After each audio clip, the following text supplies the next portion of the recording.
A Drägerman's a Drägerman's a Drägerman. No matter where we are, we all have that sense of camaraderie and brother and sisterhood, and it's the same all over the world. My name is John Hagan. I've been involved in Ontario mine rescues since 1979. I was active for 9 years, and then I became a mine rescue officer up in the Red Lake District in 1987. And then transferred to Sudbury in 94. I met John first, was in mine rescue. He was the technician at a competition. He was the technician for all of Ontario. I was responsible to train quite a few mines up in northwest Ontario.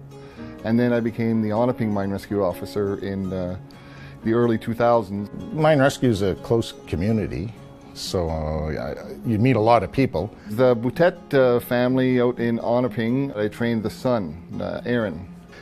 Jim Lundrigan, he was my team captain before I became a captain at Mine Rescue. You know, Brian Wilson and Justin Wilson. Do you remember? Brian, I actually trained him up in Red Lake, and Justin, I gave him his introductory course here in Sudbury. And if you're seeing Brian, tell him I said hey. We used to say that mine rescue folks, Drägermen, are a brotherhood. You can't call it a brotherhood anymore because there's women involved.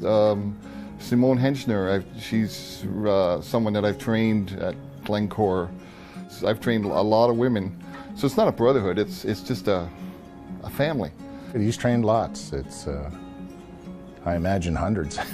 So, if you add them all up, I would say somewhere between 1,000 and 1,500 people that I've trained over my career. So he's thorough, he's relaxed, and he can teach. You know, when you train people to save people's lives, you know, you earn the respect of the individuals you're leading, and he certainly has that.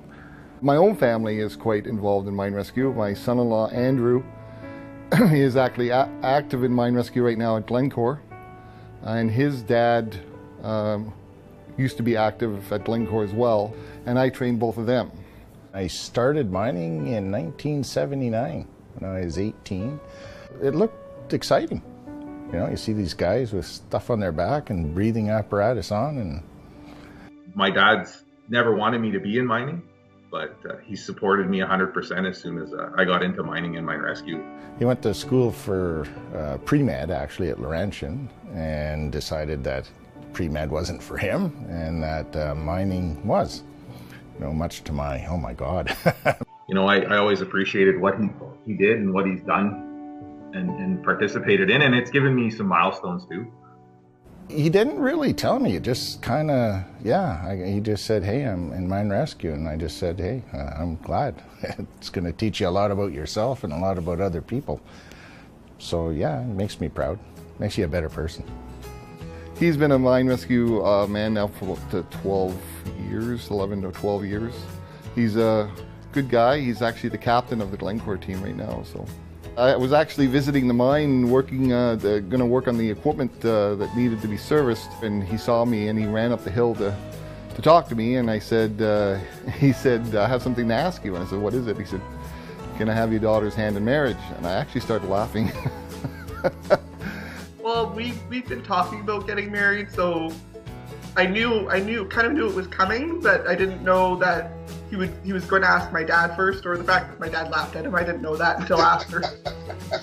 I kind of kept that hidden, a little embarrassed.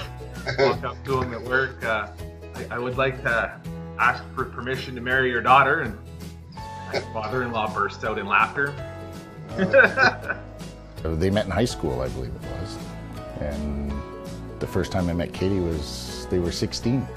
And then I met John, through mine rescue. My dad, he says, you know who her dad is? No. He says, well, I do, and he's my boss, so don't mess up. It was at the wedding where I had to, hey, John, like, hey, our kids are married now, because, we're like dad and mom kind of stuff, so it was kind of funny. I've been around mine rescue growing up with my father and got a bit of his experiences, and Katie's been comfortable with it her entire life. So anytime anything's really happened underground, she's the first to know, either through me or through her dad. I know probably growing up around it has probably made me a little bit more desensitized to it than maybe someone else, but it's still rather terrifying. Have I ever been in a situation where I've known the person or people who are trapped or more serious, in a more serious situation? Oh, absolutely, especially in Red Lake. Like I said, everybody knew everybody, and I knew everybody else, and they knew me. And did that change anything? No. You still had a job to do, and you went and did it, no matter what.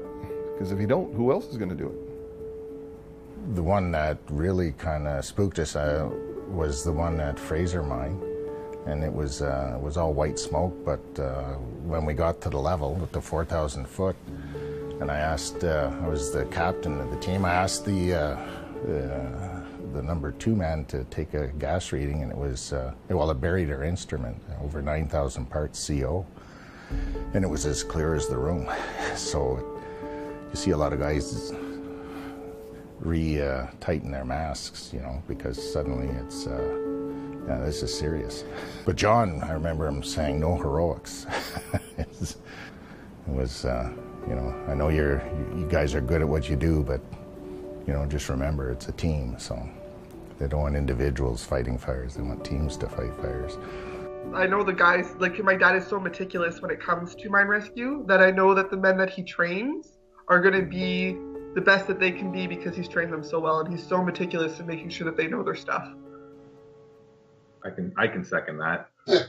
Having John as a trainer has been a blessing, a curse sometimes. I wasn't given any leeway being his son-in-law. As far as the procedures and the way you work with people, not a whole lot has changed, but certainly equipment has changed since I started even. Over my shoulder here is the BG-174 that I actually started on in 1979. This brings back memories. Yeah, fill the canister. Ah, see, there's the alarm. Gas detection has come a long way. We used to use flame lamps and the Dräger squeeze tubes. I mean, mines now in Ontario probably lead the industry when it comes to safety statistics. Actually, we're looked upon now as, you know, the go-to industry. It takes a special type of person to be a Drägerman. While other people are trying to get out of the mines, mine rescuers are trying to get in to rescue people or to put out a fire. I think that's what makes us close. We know we have each other's backs, and we know that we can rely on each other. You know, we're a big team, basically. It's a club. There's no doubt about it. Mine rescue is always a really family-friendly and family-oriented thing, and I'm really happy to be in it.